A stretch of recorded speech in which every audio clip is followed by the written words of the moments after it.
word vine or the picture of the vine is always and often associated sa Israel in the Old Testament.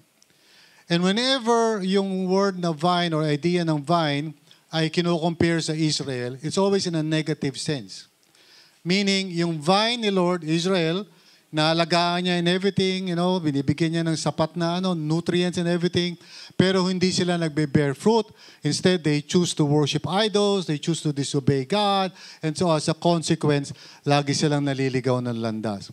But here's what the Lord Jesus actually is saying dyan. I am the true Israel. So Israel is no longer parang ethnic people.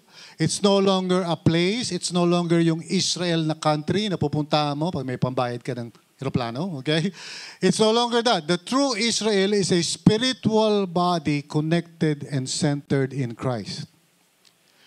That has profound implications.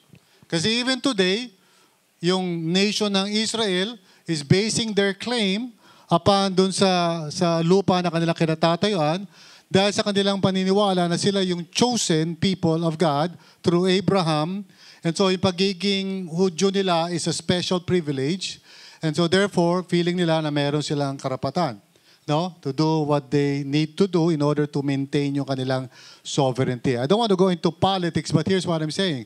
Sabi ni Jesus, that's no longer true. Ang sinasabi ni Jesus, the true Israel is Jesus. And sabi niya, my Father is the gardener. Ibig sabihin, as far as the composition niyang Israel na yan is concerned, it's no longer the decision of your birth, no longer the decision kung ikaw ba ay lahing Hudyo. It is the prerogative of the Father to bring anyone into this new entity called the true vine or the true Israel. Now, I wish I can go and explain more about this kasi malaki implication yan, especially in how we relate with the nation of Israel. Okay? Minsan inisip natin parang, well, Christian ako, so therefore I'm pro-Israel. Okay? Not necessarily so because the Israel today is a spiritual body. It is focused on Christ.